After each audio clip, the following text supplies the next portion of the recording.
imagine this, uh, not having a birth certificate, like at all, until you're almost, grown up. And then basically getting to pick your own birthday. Wow. That's how Tara Westover, the author of Educated, kind of officially began her existence. Really makes you think about all the different ways life can start, and how much power we have to actually define ourselves. It really does. When you think about it, it throws this immediate contrast into like sharp relief between that formal recognition, that piece of paper, and just like your lived experience, what you actually go through. And the fact that she didn't have that document for so long, that really speaks volumes, I think, about the unconventional, the really unique circumstances of her early life. And then later on, her choosing her own birthday. I mean, that's just fascinating. It's like this powerful statement of self-creation, of self-definition. Yeah, absolutely. And that's really the territory we're going to be exploring today. You were really interested in diving into these stories about like formative life experiences and really unique perspectives. So we're going to do a deep dive into excerpts from Tara Westover's memoir, Educated. Okay. Looking at her childhood and adolescence in rural Idaho, this really remote landscape, and the world she grew up in, this incredibly insular world that really shaped her understanding of everything around her. Yeah, the excerpts you've shared, they're such a fascinating window into those crucial early years. They cover like everything from her childhood home at the base of Buck's Peak all the way to those first, kind of hesitant steps she took towards formal education, really highlighting these like key events and the really complicated, web of family dynamics that basically defined her reality. Exactly.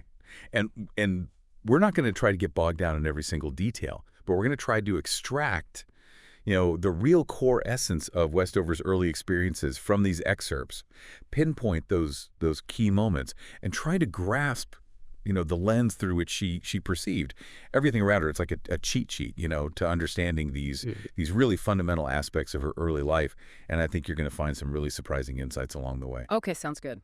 So, okay, first of all, Buck's Peak. I mean, just like picture it, right? This isolated existence at the base of a mountain, the junkyard, that was such a central part of their lives. The world so removed from, what most people experience, Yeah, right? it really is. And the junkyard, it wasn't just like a setting, right? It was practically the engine of their existence. I mean, it provided their livelihood, its structure, their daily routines, their interactions, everything. And, on top of that physical isolation, you have the fathers, just this deeply ingrained suspicion of anything mainstream institutions. Yeah. And that worldview, you can see how profoundly it shaped the children's understanding of society. Right. I mean, the excerpts really detail his convictions, this profound distrust, of public schools, the government, like the freedom fighter narrative, that story he told about the child supposedly shot by federal agents and those head for the hills bags always packed and ready. Yeah. It's this constant atmosphere of like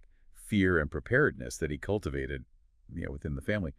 What do you think about how this state of constant alert might have, shaped them when they were growing up? Well, I think it probably fostered this deep-seated distrust of, any outside authority, which you can see later on. She's challenged by that when she starts to be exposed to, different viewpoints.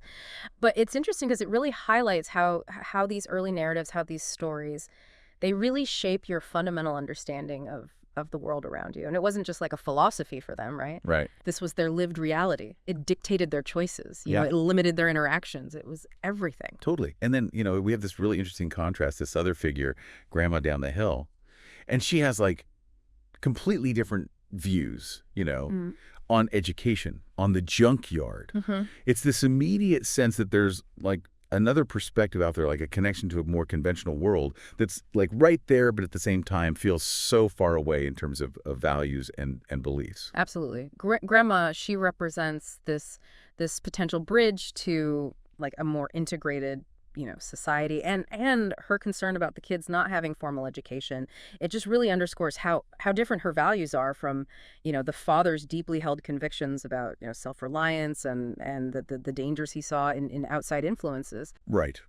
And then we see the mother's role evolving too, right? Right. So initially she seems like more aligned with the father's views, but then she starts this venture into midwifery, and it it really brings about some major shifts in the family dynamic. Like she gains a newfound independence. She's bringing in, her own financial resources, and she has this connection to the broader community that she didn't have before. This is a really key development, I think, because yeah, the mother's her becoming a midwife, it wasn't just about, financial stability. It subtly changed the power dynamics, within the whole family. Yeah. She had this like degree of autonomy, a connection to this wider community that was like operating outside of the father's direct influence. It's fascinating.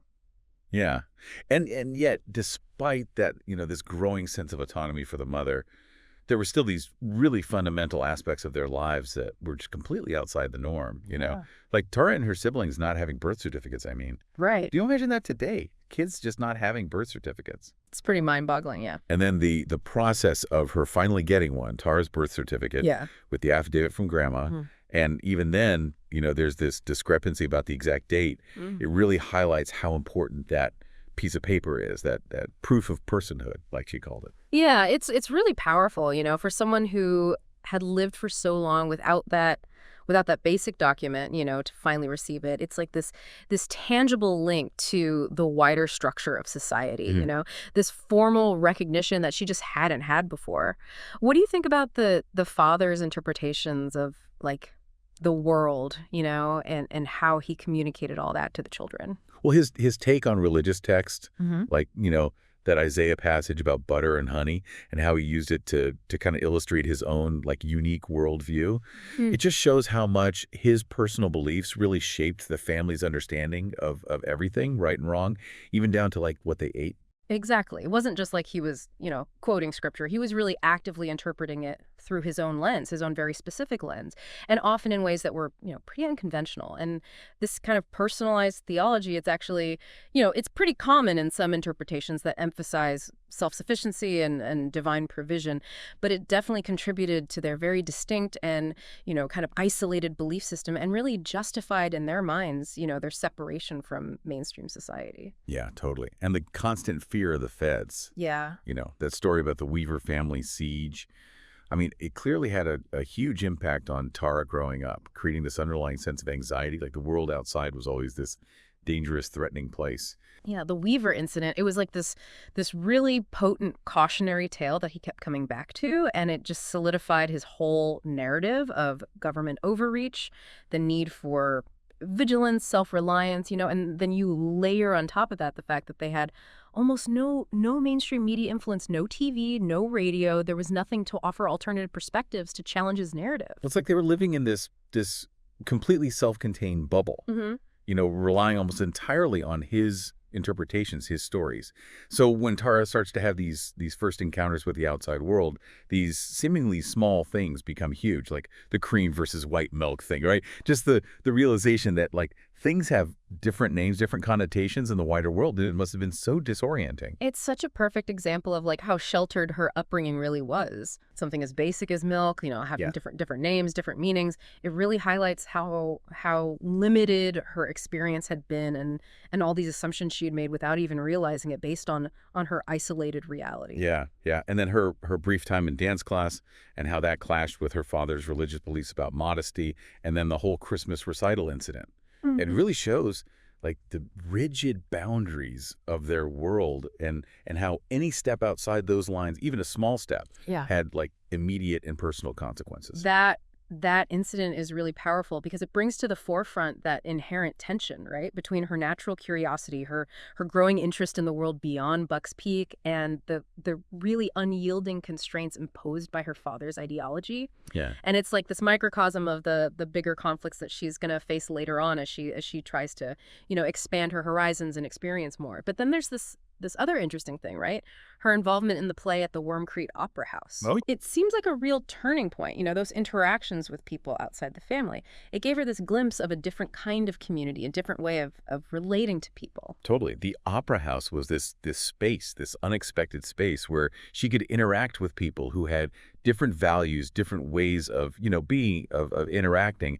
And it's such a contrast from the intensity, the isolation of her family life. It's like this first taste of broader social interaction. And and the possibility of connection beyond just her immediate circle. Oh. How do you think the family dynamics, the volatility and all the trauma she experienced, how do you think that further shaped her early life and her developing sense of self? I think it had a really profound impact, especially her relationship with her older brother, Sean. It was really damaging, and it really affected her developing sense of self, her understanding of what relationships are, how you interact with people. The excerpts where they talk about his behavior, the controlling behavior, the abuse, the wrist twisting, the hair pulling, the verbal abuse. It's hard to read. It's tough. It really paints a picture of a really unhealthy dynamic within the family. It is, yeah. It's concerning to see this pattern of abuse almost like normalized within the family structure. Right. What do you think about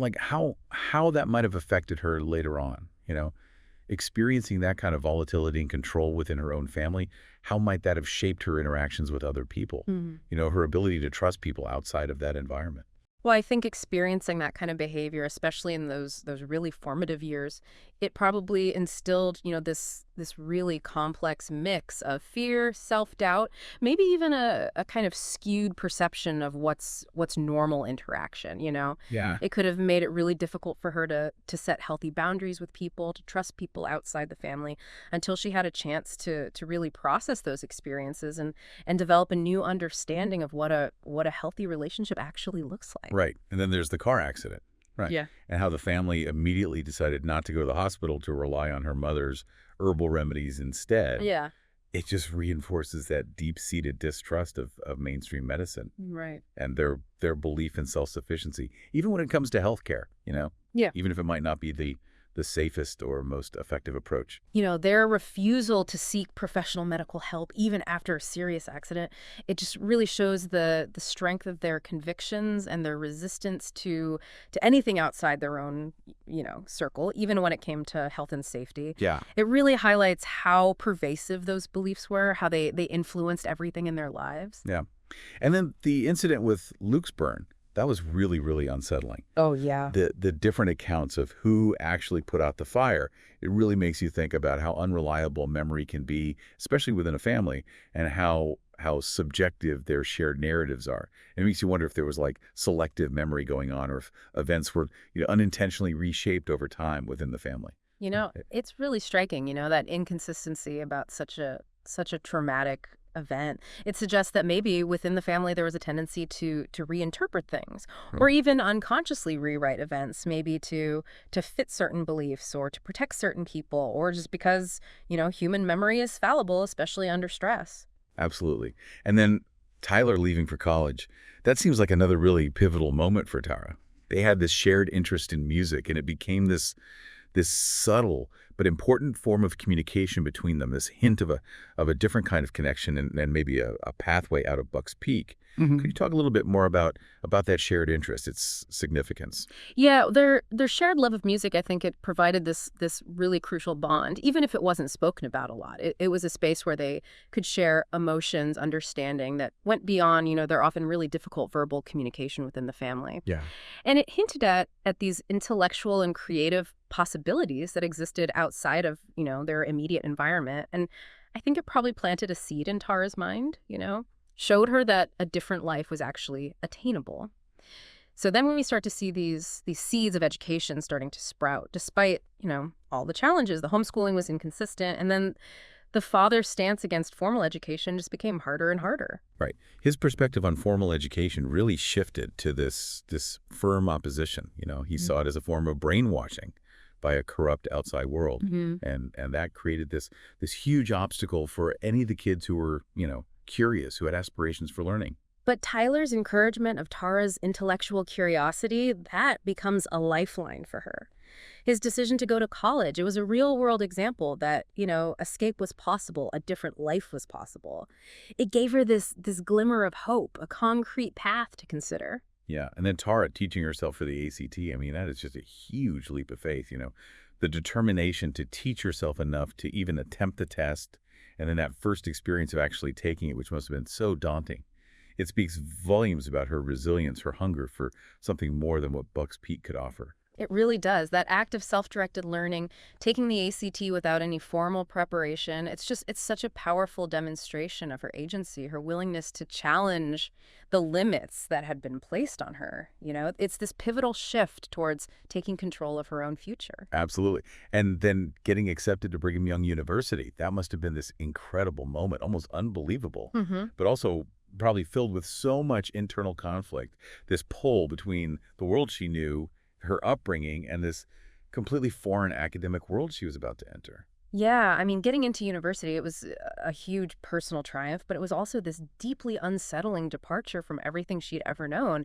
And it set the stage for this inevitable clash, right, between her deeply held beliefs and the new perspectives, the knowledge that she was going to encounter in academia.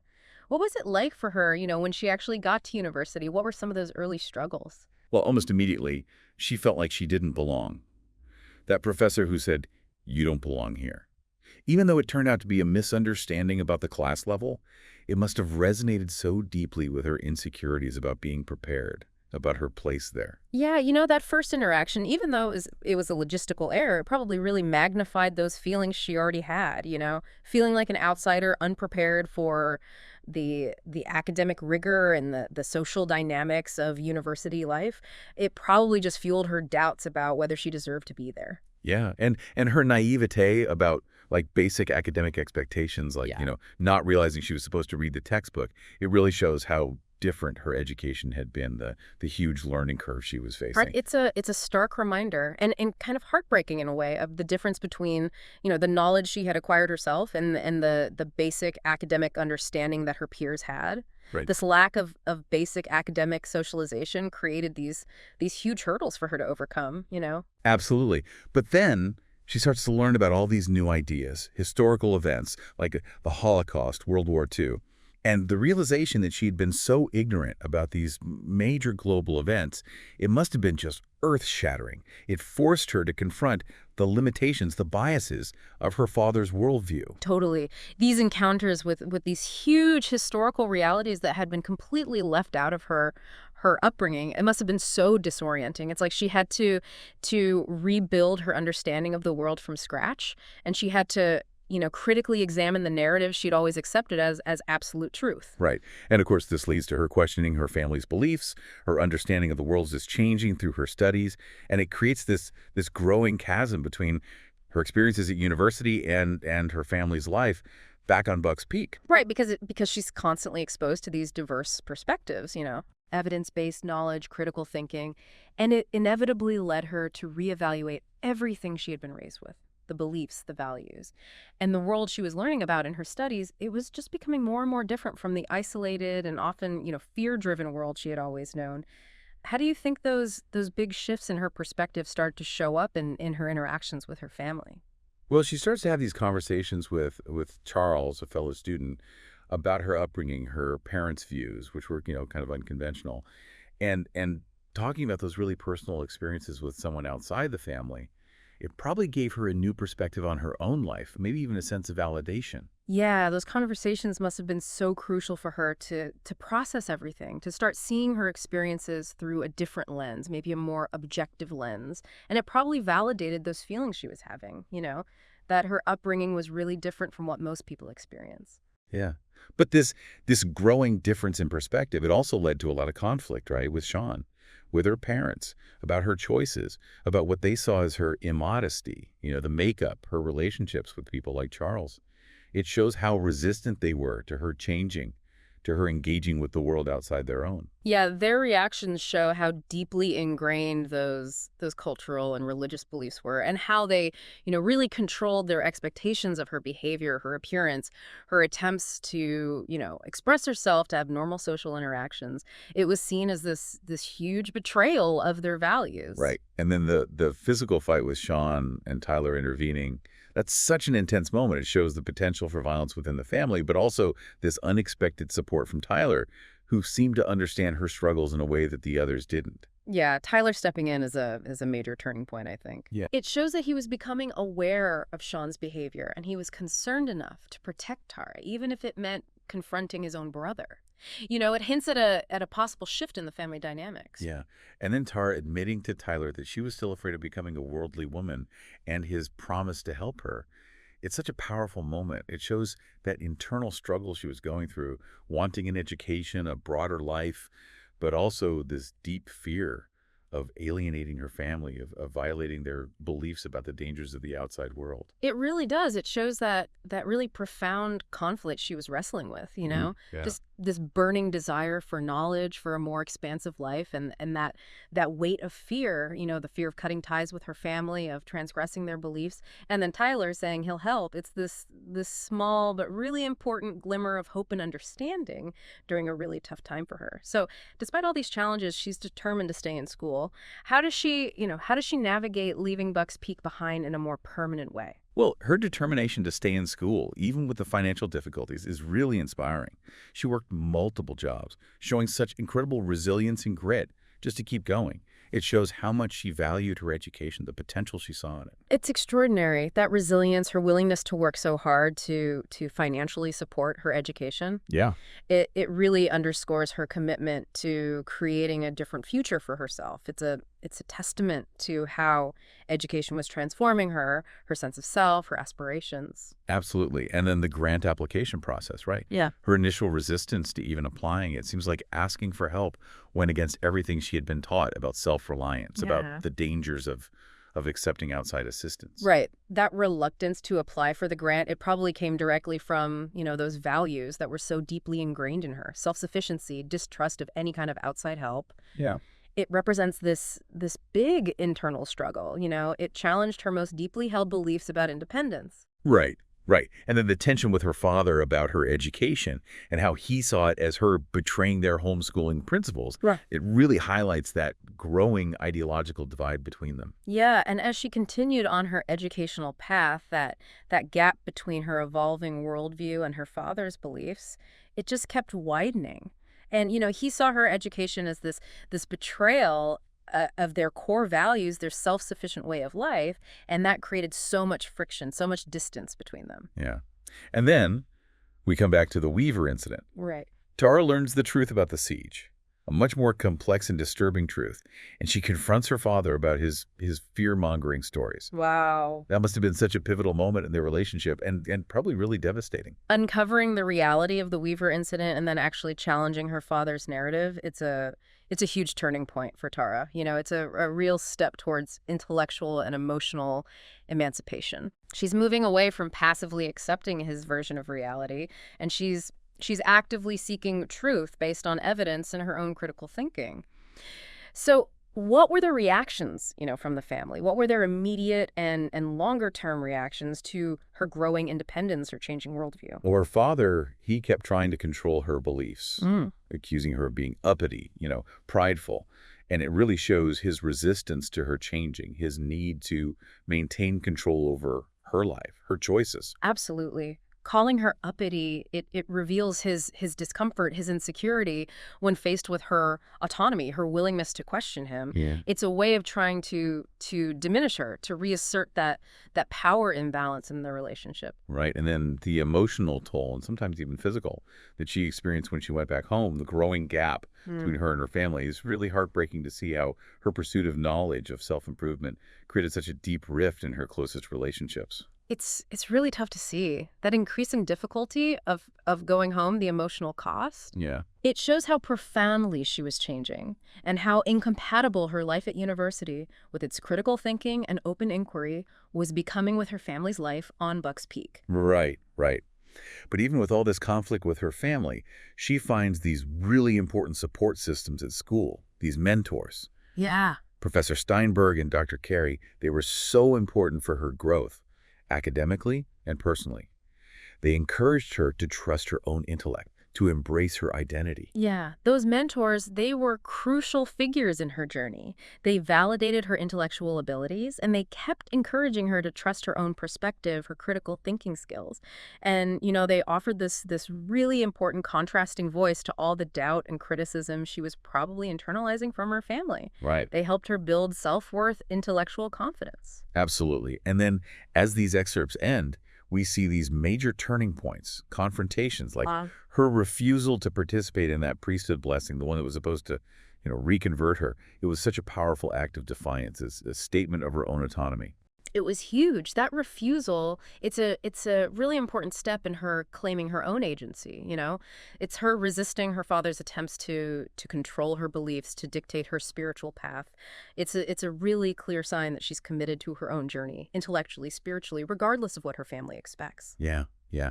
And her conversation with Audrey, her sister, about Sean's behavior, that was really significant too. Yeah. Audrey starting to acknowledge the abuse Tara had endured.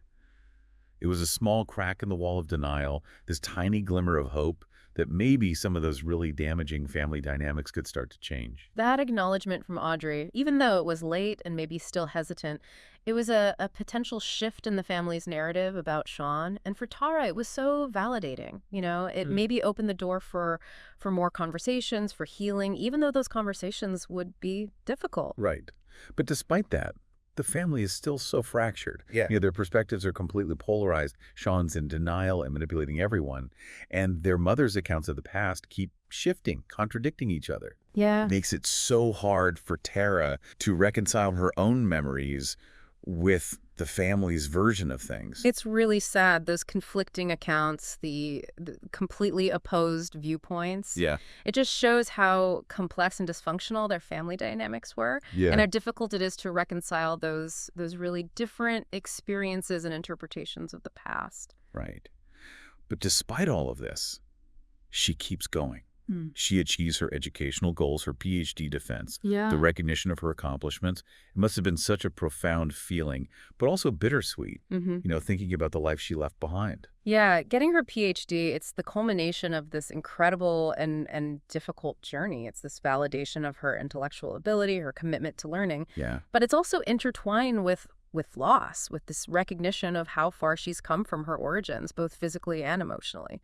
And finally, we see her trying to reconnect with her extended family, finding some acceptance outside her immediate family, being there for Grandma's funeral, and then that ongoing, really strained relationship with her parents and Sean.